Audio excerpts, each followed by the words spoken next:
अब इस क्वेश्चन को देखते हैं। इस क्वेश्चन में क्या दिया है, एंगल ए बराबर 2x plus 20 degree, angle B बराबर कितना दिया है 60 डिग्री, एंगल सी बराबर क्या दिया है 3x दिया है। ठीक, यहाँ तक क्लियर है। बट हमको मालूम है कि एक त्रिभुज के अंतः कोणों का जो कितना होता है 180 डिग्री होता है। इनमें तो हमें तो मालूम है कि ओवरऑल एक त्रिभुज का तीनों कोणों का जो कितना होगा 180 डिग्री होगा। यहाँ तक क्लियर है।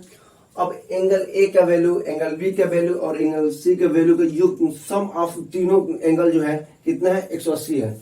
अब हमें इसका मान को पुट करना होगा, तो कितना हम पुट करेंगे, देखिए क्या करेंगे, लिखेंगे angle A plus angle B plus angle C equal to 180 degree, मतलब 180 डिग्री। ठीक, अब ए के वैल्यू के जवाब कितना दिया है 2x, क्या लिखेंगे 2x plus 20 degree plus B का वैल्यू कितना दिया है 60 डिग्री। ठीक, अब प्लस सी का वैल्यू कितना दिया है 3x दिया है, 3x इक्वल टू 180 डिग्री। अब इसको हमें सॉल्व करना है, तो हम कैसे सॉल्व करेंगे, तो इसको हमें सॉल्व करना है तो हम क्या करेंगे, जो x वाला इसमें है और x इसको में है, जिसमें x है उसको एक साइड कर लेते हैं। 2x प्लस 3x कितना हो जाएगा 5x प्लस 20 डिग्री और प्लस 60 डिग्री कितना होगा 80 degree, 80 degree equal to 180 degree. अब जो 80 डिग्री अगर इधर जाएगा कितना हो जाएगा 180 में से 80 डिग्री अगर माइनस करेंगे कितना हो जाएगा 100 डिग्री। तो 5x इक्वल टू ये इधर जाएगा कितना हो जाएगा 100 डिग्री। अब देखिए x का वैल्यू अगर निकालना हो तो करेंगे, सो तो x इक्वल टू 100 अपॉन 5 कर देंगे कितना हो जाएगा 20 डिग्री। तो अगर पूछा जाए कि x का वैल्यू कितना निकला है तो कहेंगे कि 20 डिग्री। ठीक, तो हमें बताइए एंगल ए का वैल्यू कितना होगा, एंगल ए का वैल्यू कितना होगा। तो हमें कुछ नहीं करना, स्पष्ट रूप से इसको क्वेश्चन को सॉल्व करना है। तो क्या करना है इसमें 2x प्लस 20 डिग्री। अब x का वैल्यू कितना दिया है 20 डिग्री, तो अब इसको पुट कैसे करना है 2 इंटू एक्स के वैल्यू क्या रखेंगे 20 डिग्री प्लस 20 डिग्री प्लस फिर 20 डिग्री 220 जाए कितना हो जाएगा 40, 220 जाए 40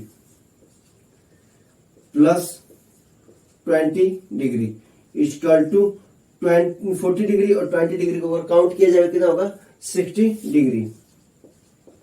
ठीक, 60 डिग्री। तो अगर एंगल ए का वैल्यू अगर पूछा होता तो एग्जाम में तो हम क्या कहेंगे 60 डिग्री। अगर यहाँ तो इसका तो वैल्यू दिया ही है, अगर एंगल सी का वैल्यू पूछ दे कितना होगा तब क्या करेंगे 3 इंटू 20 डिग्री इक्वल टू कितना होगा 60 डिग्री। तो एंगल ए का वैल्यू अगर पूछा जाए तो कितना होगा 60 डिग्री, एंगल बी का तो दिया ही है 60 डिग्री और एंगल सी का वैल्यू कितना दिया है 60 डिग्री। तो कहने का मतलब ये हुआ कि और तीनों को अगर हम काउंट करेंगे 60 60 120 प्लस 60 कितना होगा 180 और एक त्रिभुज के अंतःकोण को जो कितना होगा 180 डिग्री। तो क्या ये हमारा जो क्वेश्चन है अपने आप में जो प्रॉपर्टीज दी है उस प्रॉपर्टी को लागू कर रहा है, अन्यथा कर रहा है तो क्वेश्चन सही है।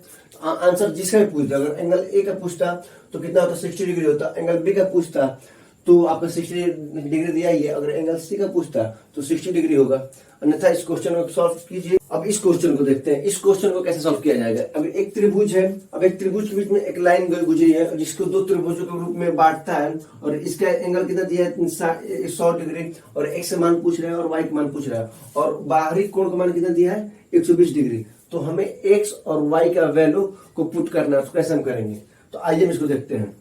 ठीक, अब एक सीधी रेखा है, एक सीधी रेखा, एक सीधी रेखा पर चली गई कितनी डिग्री कोण बनाएगी 180 डिग्री का कोण बनेगा। बस यहां तक एक सीधी रेखा पर जो लाइनिंग चलती है कितनी डिग्री कोण बनाती है 180 डिग्री कोण बनाती है। तो क्या यहां से एक सीधी रेखा बन रहा है, तो यहां से जब यहां तक जाएगा क्या 180 डिग्री का कोण बनाएगा? जी हाँ बनाएगा। यहाँ पर यहां से लेकर यहां तक आ रहा कितना हुआ? 100 डिग्री। तो यहाँ तो कितना हो जाएगा? ओवरऑल कितना 180 है, और यहां से लेकर यहां तक कितना है? 100। तो और यहां तक क्या होगा? जाहिर सी बात है 80 डिग्री होगा। तो x का वैल्यू कितना होगा? 80 डिग्री। अब हो रहा है कि एक त्रिभुज है, एक त्रिभुज के अंतर दो कोणों का मान और बाहर की जो कोण है इसके बराबर होता है। तो कहने का मतलब x plus Y equal to 120 degree होगा, 20 डिग्री होगा। ठीक, अब हमको x का वैल्यू का तो मालूम चल गया, कितना हो जाएगा? 80 डिग्री। y का मालूम नहीं है, और टोटल कितना हो जाएगा? 120। तो y का हम निकाल नहीं लेंगे क्या? y का वैल्यू हम निकाल नहीं लेंगे। ओवरऑल कितना दिया है? 120 दिया है। x का वैल्यू दिया है 80, तो y का वैल्यू कितना हो जाएगा? 40 डिग्री। तो यहाँ पर y का वैल्यू हमको निकाल लिए, कितना हुआ? 40 डिग्री। तो क्वेश्चन पूछा क्या था? x और y का मान। तो x का मान कितना हुआ? 80 डिग्री, और y का मान कितना हुआ? 40 डिग्री। इस क्वेश्चन को कैसे सॉल्व किया जाएगा? ठीक, अब इस क्वेश्चन करने के लिए कोई बात बताइए। अब यहाँ दिया a, o और c का वैल्यू कितना दिया है? y बराबर 20 डिग्री, और e, c, o, d का वैल्यू कितना दिया है? 2x plus 30। अब पूछा है कि d, o और b का वैल्यू दिया है y प्लस 10 डिग्री। तो अब बताइए, पढ़ा था कि एक सीधी रेखा में, एक सीधी रेखा पर, जब एक लाइन सीधी रेखा पर कितने डिग्री कोण बनता है? एक सीधी रेखा पर कितने डिग्री कोण बनता है? 180 डिग्री का। बस इस कहानी को याद रखिएगा, एक सीधी रेखा पर कितने डिग्री का कोण बनता है? 180 डिग्री का। वो कहने का मतलब एक सीधी रेखा है, यहां से लेकर जब यहां तक जा रहा है तो कितने डिग्री कोण बन रहा है? 180 डिग्री का कोण बना रहा है। कितने डिग्री कोण बना रहा है? 180 डिग्री का। ठीक, अब इस क्वेश्चन को कैसे सॉल्व किया जाएगा? y plus 20 degree plus 2y plus 30 degree plus y plus 10 degree equal to कितना होगा? 180 डिग्री। एक सीधी रेखा पर कितनी डिग्री कोण बनता है? 180 डिग्री कोण बनता है, और इसी के अंतर्गत है, मतलब इसका इसका इसका तीनों का सम कितना होगा? 180 डिग्री होगा। ठीक, तो अब इसमें जो y वाला है सेम है, उसको साइड में रखते हैं। y 2y और y कितना हो जाएगा? 4y प्लस 20 30 कितना होगा? 50 प्लस 10 कितना हो जाएगा? 60 डिग्री इक्वल टू कितना होगा? 180 डिग्री। 4y इक्वल टू 180 से 60 को अगर माइनस करेंगे कितना हो जाएगा? 120 डिग्री। अगर 4 से अगर 120 को कट करेंगे तो क्या होगा? y इक्वल टू कितना हो जाएगा? 30 डिग्री। y इक्वल टू कितना हो जाएगा? 30 डिग्री। अगर a और c का वैल्यू को पुट करना है तो हम क्या करेंगे? y का वैल्यू कितना दिया है?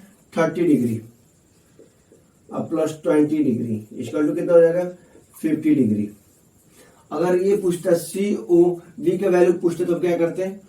2 इंटू 30 डिग्री प्लस 30 डिग्री कितना हो जाएगा? 60 प्लस 30 कितना होगा? 90 डिग्री। अब इसका पूछता है डी ओ बी या बी ओ डी का वैल्यू पूछता है तो हम क्या करते हैं? y का वैल्यू तुमको पता है, क्या करते हैं? 30 डिग्री अब plus 10 degree equal to 40 degree. 40 degree plus 90 degree कितना होगा? 130 डिग्री। 130 डिग्री और प्लस 50 डिग्री कितना हो जाएगा? 180 डिग्री। क्या तीनों का सम 180 डिग्री के बराबर आ रहा है? अगर आ रहा है तो क्वेश्चन का जिसका भी एंगल पूछे वो सही होगा। अब सी ओ डी का पूछता 90 डिग्री, ए ओ सी का पूछता 50 डिग्री और बी ओ डी का पूछता तो 40 डिग्री। यहाँ तक किसी को क्वेश्चन को करने में या समझने में कोई दिक्कत हुआ हो, अन्यथा हुआ है तो आप इस क्वेश्चन को पुनः देखिएगा। आई होप कि आपको समझ में आएगा, आपको कोई क्वेश्चन करने में कोई दिक्कत भी नहीं होगी। अब इस क्वेश्चन को देखते हैं। इस क्वेश्चन में क्या दिया है? एंगल ए बराबर 2x plus 20 degree. Angle B बराबर कितना दिया है? 60 डिग्री। एंगल सी बराबर क्या दिया है? दिया है 3x दिया है। ठीक, यहाँ तक क्लियर है। बट हमको मालूम है कि एक त्रिभुज के अंतः कोणों का जो कितना होता है 180 डिग्री होता है। इनमें तो हमें तो मालूम है कि ओवरऑल एक त्रिभुज का तीनों कोणों का योग कितना होगा, 180 डिग्री होगा। यहां तक क्लियर है। अब एंगल ए का वैल्यू, एंगल बी का वैल्यू और एंगल सी का वैल्यू का योग, सम ऑफ तीनों एंगल जो है कितना है, 180 है।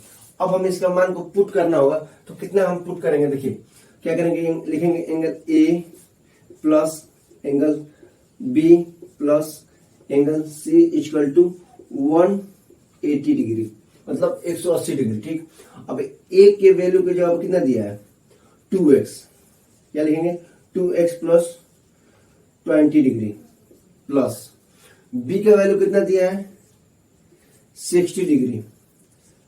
ठीक, अब प्लस सी का वैल्यू कितना दिया है, 3x दिया है, 3x इक्वल टू 180 डिग्री। अब इसको हमें सॉल्व करना है, तो हम कैसे सॉल्व करेंगे, तो इसको हमें सॉल्व करना है तो हम क्या करेंगे, जो x वाला इसमें है और x इसको में है, जिसमें x है उसको एक साइड कर लेते हैं। 2x प्लस 3x कितना हो जाएगा, 5x प्लस 20 डिग्री और प्लस 60 डिग्री कितना होगा, 80 degree, 80 degree equal to 180 degree. अब जो 80 डिग्री अगर इधर जाएगा कितना हो जाएगा, 180 में से 80 डिग्री अगर माइनस करेंगे कितना हो जाएगा, 100 डिग्री। तो 5x इक्वल टू, ये इधर जाएगा कितना हो जाएगा, 100 डिग्री। अब देखिए x का वैल्यू अगर निकालना हो तो करेंगे, सो तो x इक्वल टू 100/5 कर देंगे, कितना हो जाएगा, 20 डिग्री। तो अगर पूछा जाए कि x का वैल्यू कितना निकला है तो कहेंगे कि 20 डिग्री। ठीक, तो हमें बताइए एंगल ए का वैल्यू कितना होगा, एंगल ए का वैल्यू कितना होगा।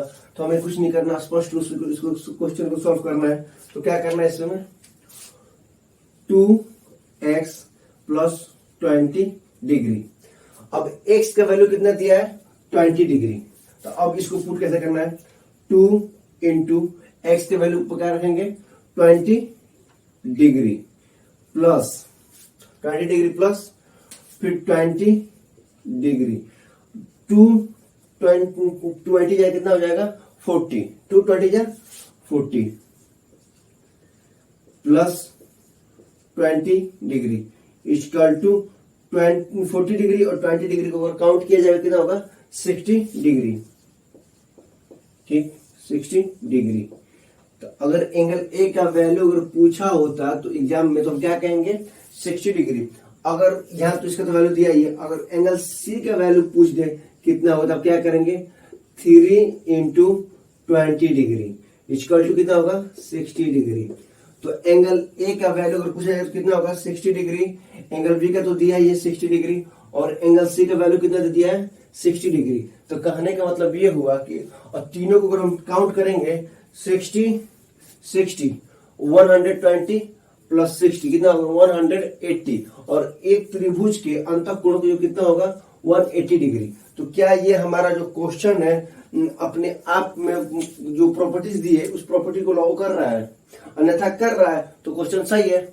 आंसर जिसका भी पूछता, अगर एंगल ए का पूछता तो कितना होता, 60 डिग्री होता। एंगल बी का पूछता तो आपका 60 डिग्री दिया ही है। अगर एंगल सी का पूछता तो 60 डिग्री होगा, अन्यथा इस क्वेश्चन को सॉल्व कीजिए। अब इस क्वेश्चन को देखते हैं, इस क्वेश्चन को कैसे सॉल्व किया जाएगा। अब एक त्रिभुज है, अब एक त्रिभुज के बीच में एक लाइन गुजरी है जिसको दो त्रिभुजों के रूप में बांटता है और इसका एंगल कितना दिया है, 100 डिग्री। और एक्स का मान पूछ रहा है और वाई का मान पूछ रहा है और बाहरी कोण का मान कितना दिया है, 120 डिग्री। तो हमें एक्स और वाई का वैल्यू को पुट करना है, तो कैसे हम करेंगे, तो आइए हम इसको देखते हैं।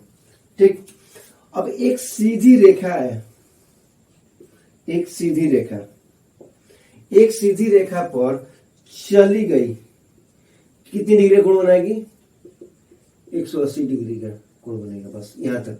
एक सीधी रेखा पर जो लाइनिंग चलती है उसकी कितनी डिग्री कोण बनाती है, 180 डिग्री कोण बनाती है। तो क्या यहां से एक सीधी रेखा बन रहा है, तो यहां से जब यहां तक जाएगा क्या 180 डिग्री का कोण बनाएगा, जी हाँ बनाएगा। यहाँ पर यहां से लेकर यहां तक आ रहा है, कितना हुआ, 100 डिग्री। तो यहां तो कितना हो जाएगा, ओवरऑल कितना 180 है और यहां से लेकर यहां तक कितना है, 100। तो और यहां तक क्या होगा, जाहिर सी बात है 80 डिग्री होगा। तो एक्स का वैल्यू कितना होगा, 80 डिग्री। अब हो रहा है कि एक त्रिभुज है, एक त्रिभुज के अंत दो कोणों का मान और बाहर की जो कोण है इसके बराबर होता है। तो कहने का मतलब x plus Y equal to 120 degree होगा, 20 डिग्री होगा। ठीक, अब हमको x का वैल्यू का तो मालूम चल गया, कितना हो जाएगा 80 डिग्री। y का मालूम नहीं है और टोटल कितना हो जाएगा 120। तो y का हम निकाल नहीं लेंगे क्या? y का वैल्यू हम निकाल नहीं लेंगे। ओवरऑल कितना दिया है? 120 दिया है। x का वैल्यू दिया है 80, तो y का वैल्यू कितना हो जाएगा 40 डिग्री। तो यहाँ पर y का वैल्यू हमको निकाल लिए, कितना हुआ 40 डिग्री। तो क्वेश्चन पूछा क्या था? x और y का मान। तो x का मान कितना हुआ 80 डिग्री और y का मान कितना हुआ 40 डिग्री। इस क्वेश्चन को कैसे सॉल्व किया जाएगा? ठीक, अब इस क्वेश्चन करने के लिए कोई बात बताइए। अब यहाँ दिया a, o और c का वैल्यू कितना दिया है? y बराबर 20 डिग्री और e, c, o, d का वैल्यू कितना दिया है? 2x plus 30। अब पूछा है कि d, o और b का वैल्यू दिया है y प्लस 10 डिग्री। तो अब बताइए, पढ़ा था कि एक सीधी रेखा पर जब एक लाइन सीधी रेखा पर कितने डिग्री कोण बनता है? एक सीधी रेखा पर कितने डिग्री कोण बनता है? 180 डिग्री का। बस इस कहानी को याद रखिएगा। एक सीधी रेखा पर कितनी डिग्री का कोण बनता है? 180 डिग्री का। वो कहने का मतलब एक सीधी रेखा है, यहां से लेकर जब यहां तक जा रहा है तो कितने डिग्री कोण बन रहा है? 180 डिग्री का कोण बना रहा है। कितने डिग्री कोण बना रहा है? 180 डिग्री का। ठीक, अब इस क्वेश्चन को कैसे सॉल्व किया जाएगा? y plus 20 degree plus 2y plus 30 degree plus y plus 10 degree equal to कितना होगा? 180 डिग्री। एक सीधी रेखा पर कितनी डिग्री कोण बनता है? 180 डिग्री कोण बनता है और इसी के अंतर्गत है, मतलब इसका तीनों का सम कितना होगा? 180 डिग्री होगा। ठीक, तो अब इसमें जो y वाला है सेम है, उसको साइड रखते हैं। y 2y और y कितना हो जाएगा? 4y प्लस 20 30 कितना होगा? 50 प्लस 10 कितना हो जाएगा? 60 डिग्री इक्वल टू कितना होगा? 180 डिग्री। 4y इक्वल टू 180 से 60 को अगर माइनस करेंगे कितना हो जाएगा? 120 डिग्री। अगर 4 से अगर 120 को कट करेंगे तो क्या होगा? y इक्वल टू कितना हो जाएगा? 30 डिग्री। y इक्वल टू कितना हो जाएगा? 30 डिग्री। अगर a और c का वैल्यू को पुट करना है तो क्या करेंगे? y का वैल्यू कितना दिया है? 30 डिग्री अब प्लस 20 डिग्री इक्वल टू कितना हो जाएगा? 50 डिग्री। अगर ये पूछता c o d का वैल्यू पूछते तो क्या करते हैं? 2 इंटू 30 डिग्री प्लस 30 डिग्री कितना हो जाएगा? 60 प्लस 30 कितना होगा? 90 डिग्री। अब इसका पूछता है डी ओ बी या बी ओ डी का वैल्यू पूछता है तो हम क्या करते हैं? y का वैल्यू तुमको पता है, क्या करते हैं? 30 डिग्री अब plus 10 degree equal to 40 degree. 40 degree plus 90 degree कितना होगा? 130 डिग्री। 130 डिग्री और प्लस 50 डिग्री कितना हो जाएगा? 180 डिग्री। क्या तीनों का सम 180 डिग्री को बराबर आ रहा है? अगर आ रहा है तो क्वेश्चन का जिसका भी एंगल पूछे वो सही होगा। अब सी ओ डी का पूछता 90 डिग्री, ए ओ सी का पूछता 50 डिग्री और बी ओ डी का पूछता तो 40 डिग्री। यहां तक किसी को क्वेश्चन को करने में या समझने में कोई दिक्कत हुआ हो, अन्यथा हुआ है तो आप इस क्वेश्चन को पुनः देखिएगा। आई होप कि आपको समझ में आएगा, आपको कोई क्वेश्चन करने में कोई दिक्कत भी नहीं होगी। इस क्वेश्चन को कैसे सॉल्व किया जाएगा? ठीक, अब इस क्वेश्चन में कहा है कि एक पैरेलल लाइन है जिनको दो ट्रांसवर्स लाइनें कट कर रही हैं। ठीक, अब कट जब कर रही हैं तो एक ऐसा फिगर बन रहा है जो क्या बन रहा है? अपने आप में ट्रायंगल बन रहा है। ट्रायंगल को क्या कहते हैं? त्रिभुज। अब एक त्रिभुज के अंतः कोण जो कितना होता है? 180 डिग्री। यहां तक तो हमें क्लियर है कि एक त्रिभुज का अंतः कोण जो कितना होता है? 180 डिग्री। अब कह रहा है कि एंगल जो ये दिया है 36 डिग्री, यहाँ पर कुछ दिया ही नहीं और यहाँ पूछ रहा है एंगल एक्स का वैल्यू में पुट करके बताइए। तो हमें तो आइडिया ही नहीं कि एंगल एक्स का वैल्यू कितना पुट होगा, क्योंकि हमें ओवरऑल को मालूम है कितना होगा? 180 डिग्री। ठीक, तो हमें इसको करने के लिए हमें यहाँ इधर आना पड़ेगा। अब इधर कह रहा है कि एक पैरेलल लाइन है जिसमें दो ट्रांसवर्सल लाइनें इसे कट कर रही हैं। तो अब हमें ये जानना होगा कि जब दो ट्रांसवर्सल लाइनें जब इसे कट करती हैं तो जो एंगल यहाँ बनेगा वही एंगल यहाँ बनेगा, जो एंगल यहाँ बनेगा वही एंगल यहाँ बनेगा। कारण क्या, किस विधि द्वारा, किस मेथड द्वारा इस एंगल को यहाँ पर बनाया जाएगा, उसे का नाम क्या है, क्रॉसपोंडिंग एंगल। किस एंगल द्वारा, क्रॉसपोंडिंग एंगल, जिसे हिंदी में क्या कहते हैं, संगत कोण। संगत कोण के माध्यम से इसको बनाया जाएगा। यदि यहाँ पर 118 है तो यहाँ पर भी 118 होगा, यहाँ पर 62 है तो यहाँ पर भी 62 होगा। तो हम क्या है, इसको ये वैल्यू को यहाँ पर हम पुट कर सकते हैं। तो जी हाँ, यहाँ पर पुट कर सकते हैं। कितना हो जाएगा, 118 डिग्री। और ये वाला कितना है, 62 डिग्री। यहाँ पर भी होगा 62 डिग्री। बट इसको हमें कोई मतलब है नहीं, लिखे या ना लिखे, ठीक। तो अब क्या किया जाए कि यहाँ हमको जो वैल्यू था 118 डिग्री, यहाँ पर आ गया 118, ठीक। अब हमें इससे कोई मतलब नहीं, हमें एक त्रिभुज के अंतः कोणों का जो कितना है 180 डिग्री, जिनमें से एक का वैल्यू में मालूम 36, दूसरे का मालूम नहीं है, और तीसरे का एक्स दिया है, और हमें एक्स का वैल्यू को पुट करना है। तो इसके लिए क्या करना पड़ेगा, जो ये 118 है हमको यहाँ लगाना पड़ेगा। कैसे आएगा, इसके मेथड है जिसका नाम है वर्टिकल अपोजिट एंगल। क्या नाम है, वर्टिकल अपोजिट एंगल। हिंदी में क्या कहते हैं, शीर्षाभिमुख कोण। मतलब दो सीधी रेखाएं जब एक दूसरे को काटती हैं तो उनके बीच जो आमने सामने के जो कोण होते हैं उनका वैल्यू कितना होता है, सेम होता है। अगर यहाँ पर 62 हम ला दिए, किस मेथड द्वारा लाए हैं, इसका नाम क्रॉसपोंडिंग मेथड द्वारा ला दिए। अगर इसको यहाँ पर लाएंगे